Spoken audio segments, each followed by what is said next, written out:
Welcome to my channel SV movie explainer. आज हम explain करने वाले हैं Kong Skull island.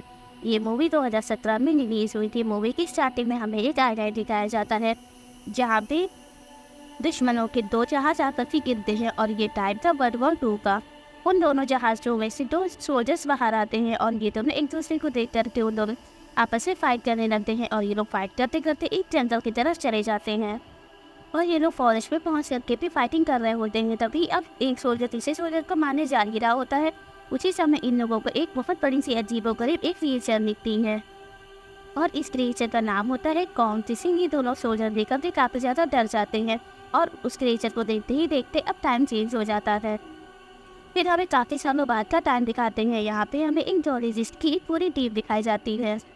Zoologist team में ही एक आदमी था जिसका नाम बिन था और बिन का एक साथी था। बिन ने काफ़ी मेहनत करके एक आइलैंड ढूंढा था और बिन को उस आइलैंड पे जाना था जिसके लिए उसे काफ़ी सारा पैसा चाहिए होता है और उन पैसे को लेने के लिए बिन सेनेटर के पास गया होता है। यहाँ हमें पता चलता है कि बिन जिस आइलैंड की बात कर रहा है वो वही आइलैंड है जिसे हमने मूवी की स्टार्टिंग में देखा था। बिन का कहना ये था कि ये आइलैंड काफ़ी पुराना है और यहाँ पे काफ़ी अजीबोगरीब और काफ़ी बड़ी बड़ी क्रिएचर्स रहती हैं। तो अभी तक दुनिया में किसी को भी इन क्रिएचर्स के बारे में नहीं पता चला है। इसीलिए मैं चाहता हूँ कि हम लोग उस आइलैंड पे जाकर के उन क्रिएचर्स के बारे में सर्च करें और फिर वो हम पूरी दुनिया के सामने लाएंगे।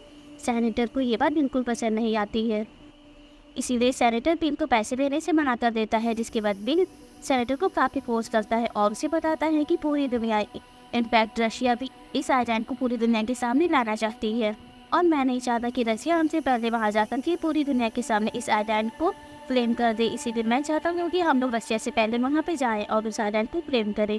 ये बात सुनकर के सेनेटर काफ़ी खुश होता है और वो अब बिन को फंड्स भी दे देता है, साथ ही उसे उस आइलैंड पे जाने की परमिशन भी दे देता है। और उस आइलैंड पे भी अकेला तो जा नहीं सकता था, इसीलिए वो एक खुद की टीम तैयार करता है जिस टीम का वो खुद इंचार्ज होता है। और बिल की टीम में काफ़ी सारे सोल्जर्स होते हैं। उसमें एक मेजर भी था। मेजर ने एक गाइड को रखा हुआ था जिसका नाम जेम्स होता है और वहाँ के सारे फोटोज़ को कैप्चर करने के लिए उन्होंने एक फोटोग्राफर भी रखा था जो एक लड़की थी और उसका नाम मेसन था।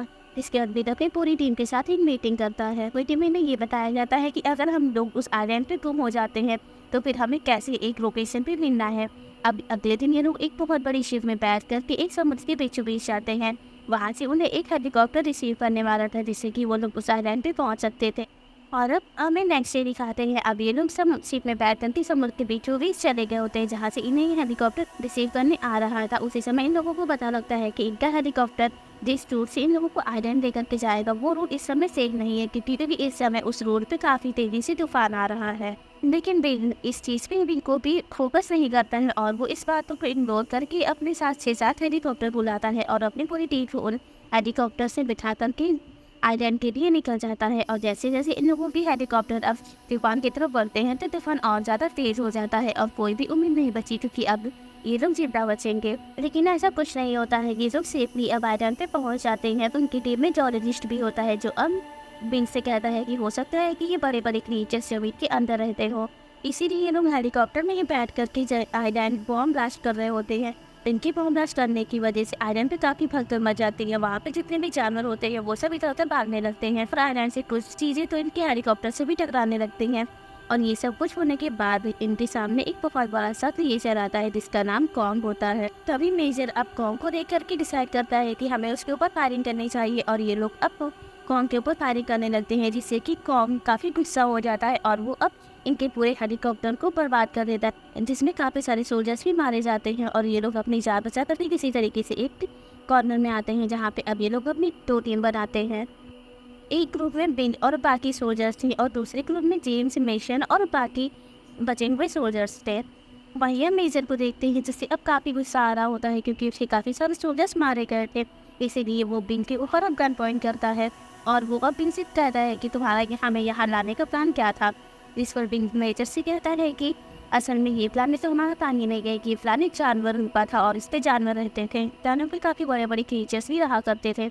इसी के साथ बिन उसे एक सीन बताता है कि एक बार मैं समुद्र में बोट पे बैठ करके सफ़र कर रहा था और उस बोट में मेरे काफ़ी सारे दोस्त भी थे। तभी वहाँ पे एक बहुत बड़ा सा क्रीचर आया था जिसने मेरे सभी फ्रेंड्स के ऊपर अटैक कर दिया था और उनसे सभी को मार दिया। उसमें सिर्फ और सिर्फ मैं बचा था। और जब मैं यहाँ से वापस गया मैंने ये सारी बातें सभी लोगों को बताई, लेकिन किसी ने भी मेरी बातों पे बिलीव नहीं किया। इसीलिए मैंने ये डिसाइड किया कि मैं अब खुद इस आइलैंड पे रिसर्च करूँगा और मैं 30 साल से रिसर्च कर रहा हूँ, जिसके बाद मुझे इस आइलैंड का पता लगा है।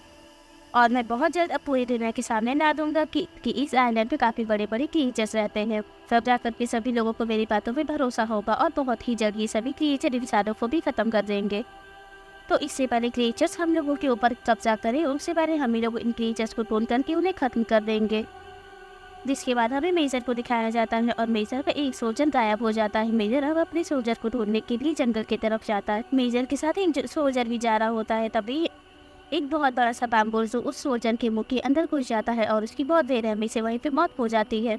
जिसके बाद मेजर अपने बाकी के सोल्जर्स के साथ आगे बढ़ता है और तभी वो लोग नोटिस करते हैं बाम्बू के बीच में एक बहुत बड़ी सी मकड़ी ने अपना घर बना रखा है। तभी वो मकड़ी अभी सोल्जर्स को देखती है और वो अब नीचे उतर करके इन सभी सोल्जर्स के ऊपर अटैक करने लगती है। वो उन लोगों को काफ़ी बेरहमी से मारती है। तभी मेजर अब उस मकड़ी को गन से शूट कर देता है और उसकी यहाँ पे मौत हो जाती है। हम देखते हैं कि इस जंगल में काफ़ी अजीबोगरीब और काफ़ी बड़े बड़े क्रिएचर्स रहते हैं। तभी हम उस सोल्जर को देख पाते हैं जो इस फॉरेस्ट में गायब था और वो सोल्जर एक नदी के किनारे होता है। तभी उसे वहाँ पे कॉन्ग दिखता है और कॉन्ग अब पानी के अंदर आता है। वो पानी पी रहा होता है। तभी उसी नदी के अंदर एक बहुत बड़ा सा ऑक्टोपस होता है जो कॉन्ग को पकड़ लेता है और कॉन्ग उस ऑक्टोपस को अपने पास से छुड़ा रहा होता है। इसी समय कॉन्ग अब उस ऑक्टोपस से फाइट करता है और अपनी जान बचा लेता है। जिसके बाद कॉन्ग उसी ऑक्टोपस को खाने लगता है। अब यहाँ पे वो सोल्जर भी होता है और वो सब कुछ देख रहा होता है। ये सब कुछ देख करके वो काफ़ी डर जाता है। इसके बाद अब हमें जेम्स की टीम दिखाते हैं और वो लोग इसी फॉरेस्ट में किसी तरफ जा रहे होते हैं। तभी उनके सामने एक नदी पड़ती है जिसमें से एक बहुत बड़ा सा क्रिएचर बाहर आता है और वो क्रिएचर और कोई नहीं जबकि एक बहुत बड़ा सा बफेलो होता है। यहाँ पे जेम्स की टीम अब उस क्रिएचर को देख करके उसके ऊपर शूट करने जा रही होती है। तभी जेम्स इन्हें रोक देता है और कहता है कि हम देखते हैं कि अगर ये क्रिएचर हमें नुकसान पहुँचाएगा तो फिर हम इसे मार डालेंगे। लेकिन वो क्रिएचर इन्हें कुछ नहीं करता है और वो बहुत मासूमियत से वहाँ से वापस चला जाता है। इसके बाद अब ये लोग आगे बढ़ते हैं और आगे जाकर के एक उस फॉरेस्ट में जंगली लोग मिलते हैं और वो जंगली लोग इन लोगों के ऊपर अटैक करने लगते हैं। तभी उन जंगली लोगों में से एक आदमी होता है जो इंग्लिश बोल सकता था और हमें यहाँ पता चलता है कि ये आदमी जो इंग्लिश बोल लेता है ये और कोई नहीं, जबकि हमें मूवी की स्टार्टिंग में जब 2 सोल्जर्स दिखाए गए थे जो इस आइलैंड पे आकर के फाइट कर रहे थे ये उन्हीं में से एक था। वो सोल्जर अब जेम्स और उसकी पूरी टीम को एक कबीले की तरफ लेके जाता है और उन्हें बताता है कि कुछ साल पहले यहाँ पे 2 सोल्जर्स आए थे। हम दोनों के बीच काफ़ी फाइट हो रही थी और इसी वजह से हम लोग यहाँ पे फंस गए थे। तब से हम लोग इसी फॉरेस्ट में रह रहे थे, लेकिन कुछ साल पहले स्टर क्रॉलन नाम के क्रिएचर ने मार डाला था। साथ ही वो सोल्जर हमें बताता है कि स्टर क्रॉलन जो जमीन के अंदर रहता है और वो फोन का काफ़ी बड़ा दुश्मन है। साथ ही सोल्जर अभी ने ये बताता है कि ये सभी क्रिएचर्स अभी तक जमीन के अंदर ही रह रहे थे, लेकिन जब तुम लोगों ने बॉम्ब ब्लास्ट किया था जिस वजह से ये सभी जमीन के बाहर आ गए हैं। अगर उस जीवों गरीब क्रिएचर जो जमीन के अंदर अभी तक है उसने अगर कॉम के ऊपर हमला कर दिया तो फिर हमारी जान कौन बचाएगा, क्योंकि कॉम हमारी हेल्प करता है, वो हमेशा हम लोग की सुरक्षा करता है। इसके बाद जेम्स और उसकी पूरी टीम अब उस क्रिएचर को ढूंढने के लिए लोकेशन पे जा रही होती है। तभी वो सोल्जर अब इन लोगों से कहता है कि वो लोकेशन यहाँ से काफ़ी दूर है और तुम लोग वहाँ पे पैदल नहीं जा पाओगे। जिसके बाद वो सोल्जर इन लोगों को एक बोट देता है और जेम्स और उसकी पूरी टीम अब उस बोट को रिपेयर करने में लग जाती है। तभी वहाँ पे मेसन जो अब एक बफेलो को देखती है और उसके ऊपर एक बहुत बड़ा सा हेलीकॉप्टर आकर के गिर गया होता है। मेसन अब उस बफेलो के पास जाती है और उस बफेलो की जान बचाने की कोशिश करती है, लेकिन हेलीकॉप्टर काफ़ी भारी होता है, वो उससे अकेला नहीं उठता है। तभी यहाँ पे कॉन्ग आ जाता है। मेसन अब कॉन्ग को देख के काफ़ी डर जाती है और कॉन्ग अब एक ही हाथ से उस हेलीकॉप्टर को उठा करके बफेलो की जान बचा लेता है। और वहीं मेसन जो अब कॉन्ग को देख के काफ़ी डरी होती है, लेकिन फिर उसे रियलाइज़ होता है कि जो जानवरों के लिए इतना रहम दिल है वो उनकी मदद करता है, तो फिर वो किसी इंसान को कैसे नुकसान पहुंचा सकता है। जिसके बाद हमें अब उस सोल्जर को दिखाते हैं जो खो गया था और वो एक किनारे पे बैठा होता है। तभी उसे रियलाइज़ होता है कि वह जिस चीज़ से बैठा हूँ वो और कोई नहीं जबकि एक क्रिएचर है। और जैसे ही अब वो क्रिएचर खड़ा होता है तब वो सोल्जर उस क्रिएचर को देख करके काफ़ी डर जाता है। तभी वो सोल्जर अब अपने पास से गन निकालता है और उस क्रिएचर को ऊपर फायरिंग करने जा रहा होता है। उसी समय हम देखते हैं कि वो क्रिएचर अब किसी से डर कर के भाग रहा होता है और हमें यहाँ पता चलता है कि वो क्रिएचर जिससे डर के भाग रहा होता है वो और कोई नहीं जबकि एक इसका क्रॉलर होता है। कल क्रॉलर अब उस सोल्जर को लेकर के उसकी तरफ आगे बढ़ता है और इस सोल्जर को जान से मार डालता है। वहीं दूसरी तरफ अब हमें आर्मी की टीम दिखाई जाती है और वो लोग अब इस फॉरेस्ट में आगे बढ़ते हैं। वहीं दूसरी तरफ अब हमें जेम्स की टीम दिखाई जाती है और उन लोगों ने अब बोट को रिपेयर कर लिया होता है, जिसमें अब जेम्स और उसकी पूरी टीम बैठ करके जा रही होती है। वो लोग अब आइलैंड के लोगों को बाय करके यहाँ से जा रहे होते हैं और आइलैंड के लोग भी काफ़ी खुश होते हैं कि अब जेम्स और उसकी पूरी टीम आइलैंड कहाँ जा रही है। अब देखते ही देखते वहाँ पे काफ़ी सारे बर्ड्स आ जाते हैं जो काफ़ी अजीबोगरीब और वो भी काफ़ी अजीबोगरीब क्रिएचर्स होते हैं। वो अब जेम्स की टीम में से एक आदमी को उठा लेती है और उनको आसमान की तरफ उड़ा ले जाती है। इसके बाद जेम्स उन बर्ड्स के ऊपर फायरिंग करने लगता है, लेकिन उन बर्ड्स को कुछ नहीं होता है और देखते ही देखते वो सारे बर्ड्स उस आदमी के टुकड़े टुकड़े कर देते हैं और जेम्स और उसकी पूरी टीम उस आदमी को नहीं बचा पाती है। जिसके बाद ये लोग अगेन से बोट के अंदर बैठ जाते हैं और यहाँ से निकल जाते हैं। आगे जाने के बाद अब इन्हें मेजर की टीम और जेम्स की टीम दोनों साथ में मिल जाती है और ये लोग एक दूसरे को देख करके काफ़ी खुश होते हैं। तभी यहाँ पे मेजर भी जो अपने खोए हुए सोल्जर को ढूंढने के लिए आगे बढ़ता है और वो जेम्स से कहता है कि हमें उसे ढूंढने के लिए वेस्ट में जाना चाहिए। मुझे कि वो मेरा खास सोल्जर था, मुझे उसे ढूंढना काफ़ी ज़रूरी है। तभी यहाँ पे हम उस सोल्जर को भी देखते हैं जो इस फॉरेस्ट में खो गया था। वो अब मेजर से कहता है कि नहीं, हम बेस में नहीं जाएंगे क्योंकि वहाँ पे वो रहता है और वो हमें मार डालेगा। लेकिन मेजर अब किसी की भी बात नहीं सुनता है और वो जेम्स से कहता है कि हमें इस डायरेक्शन में चलना चाहिए और वो जेम्स अपने साथ लेकर से लोकेशन पर बेस की तरफ चला जाता है। जहाँ पर जाने के बाद ये लोग अभी लोकेशन पर पहुँचते हैं और यहाँ पे काफ़ी सारे स्केलेटन होते हैं और वो स्केलेटन इतने ज़्यादा पुराने होते हैं कि वो एक फॉसिल भी बन गए होते हैं। तभी यहाँ पे एक सोल्जर जो सिगरेट पी रहा होता है और वो सिगरेट पी करके इस सिगरेट को वहीं पे फेंक देता है, जिससे कि यहाँ पे आग लग जाती है और आग लगने की वजह से बहुत बड़ा धमाका होता है, जिसमें कि अब ये लोग अब उस आग से बचने के लिए दूसरी जगह पे छुप जाते हैं। तभी यहाँ पे अब जितने भी स्कल क्रॉलर होते हैं वो सभी जाग जाते हैं और वो अब इन सभी लोगों के ऊपर अटैक करने लगते हैं। जिसके बाद अब ये लोग उन सभी स्कल क्रॉलर के ऊपर फायरिंग कर रहे होते हैं। तभी जेम्स एक बहुत बड़े पत्थर के पीछे छुपा होता है। तभी यहाँ पे स्कल क्रॉलर आ जाता है और वो अपने मुंह से एक स्कल को बाहर निकालता है जिसमें एक लॉकेट लगा होता है, जिसे जेम्स से करके समझ जाता है कि ये स्कल तो मेरे दोस्त सोल्जर का है जो इसी फॉरेस्ट में खो गया था और वो समझ जाता है कि वो जिंदा नहीं बचा है, वो मर चुका है। तभी हम देखते हैं कि अब इस जगह पे ग्रीन कलर की कैस्टेट पहन चुकी थी और इनके लिए उन सभी क्रिएचर्स को मारना काफ़ी मुश्किल हो गया था। लेकिन जैसे तैसे करके ये लोग गन की मदद से उन सभी क्रिएचर्स को मार डालते हैं। यहाँ पे जेम्स अब मेजर को बताता है आपका वो खास सोल्जर जो अब इस दुनिया में नहीं रहा और साथ ही वो अब मेजर को उसका नौकर दिखाता है। इसे देख करके मेजर काफ़ी गुस्सा करता है और वो अब डिसाइड करता है कि वो अब कॉन्ग को नहीं छोड़ेगा। इसके बाद ये लोग अब मेजर को समझाते हैं और कहते हैं कि इन सब चीज़ों में कॉन्ग की कोई गलती नहीं है, कि ये सब कुछ इस क्रॉलर ने किया है, जबकि कॉन्ग तो हम लोगों की हिफाजत कर रहा है और अगर हमने कॉन्ग को मार दिया तो फिर इसका क्रॉलर हम सभी लोगों को जान से मार डालेगा। लेकिन मेजर जेम्स की बात नहीं सुनता है और अभी भी अपनी जिद पे आ रहा होता है कि वो कॉन्ग को जान से मार के ही रहेगा।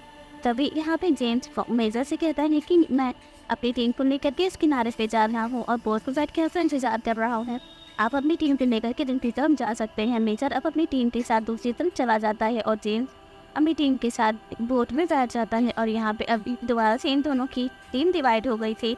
जिसके बाद जेम्स और मेसन एक बहुत बड़ी पहाड़ी के ऊपर बैठे होते हैं। तभी इनके सामने अब कॉन्ग आ जाता है। मेसन अब कॉन्ग को देख के काफ़ी डर जाती है, लेकिन वो अब धीरे धीरे करके अपना हाथ आगे बढ़ाती है कॉन्ग को प्यार करने के लिए। मेसन अब जैसे ही कॉन्ग को टच करती है तो फिर कॉन्ग उसे कुछ नहीं करता है, जैसे करती मेसन काफ़ी खुश होती है। जिसके बाद हम देखते हैं कि नदी के किनारे मेसन ने काफ़ी सारे बॉम्ब को फिट कर रखा होता है और वो बॉम्ब जैसे ही ब्लास्ट होते हैं तभी वहाँ पे काफ़ी आग सी लग जाती है और वहाँ पे अब कॉन्ग आ जाता है और कॉन्ग अब मेजर की सभी सोल्जर्स को मारने लगता है क्योंकि ये लोग इस प्लैनेट को ख़राब कर रहे थे। जिसके बाद मेजर काफ़ी गुस्से में होता है और वो अब अपने सभी सोल्जर्स से और बम ब्लास्ट करने के लिए कहता है। देखते हैं कि यहाँ पे काफ़ी आग लग गई होती है और कॉन्ग इसी आग में जल करके बेहोश हो जाता है। तभी यहाँ पे जेम्स आ जाता है और वो मेजर को रोकने की कोशिश करता है। वो अब मेजर से कहता है कि हम आपको कैसे समझाएं कि कॉन्ग बुरा नहीं है, कॉन्ग हमारी मदद कर रहा है और हम लोग अगर इस आइलैंड पे जिंदा है तो फिर सिर्फ और सिर्फ कॉन्ग की वजह से, अगर कॉन्ग मर गया तो फिर हमारी जान खतरे में है। लेकिन मेजर इस जेम्स की इस नहीं सुनता है और वो इस जेम्स से कहता है कि अगर ये प्लानट हमारा है और अर्थ हमारी है, तो कोई टॉप पे हम लोग रहेंगे, ये क्रिएचर्स नहीं रहेंगे। और यहाँ हम देखते हैं कि जेम्स की काफ़ी समझाने के बाद मेजर अपनी गन्स को नीचे रख देता है, लेकिन जैसे ही वो अब गन्स को नीचे रख रहा होता है तभी यहाँ पे स्कल क्लॉरर आ जाता है, जो इन सभी स्कल क्लॉरर का मेन हेड होता है, और वो आकर के इन सभी सोल्जर्स के ऊपर अटैक करने लगता है। तभी हम यहाँ पे फॉर्म को देखते हैं और उसे अब होश आ जाता है, और जेम्स अब अपने सभी सोल्जर्स को ऑर्डर देता है कि अब इन बॉम्ब्स को एक्सप्लोर कर दिया जाए, लेकिन कॉन्ग उन सभी बॉम्ब्स को कुचल करके स्कल क्लॉरर की तरफ आगे बढ़ जाता है। जिसके बाद यहाँ पे स्कल क्लॉरर और फॉन्ग के बीच एक बहुत बड़ी फाइट होने लगती है, और बाकी भी यहाँ पे सभी सोल्जर्स वो सभी बोट में जाकर के बैठ जाते हैं। तभी हम देखते हैं कि इन लोगों की फाइट इतनी लंबी चलती है कि देखते देखते सुबह हो जाती है।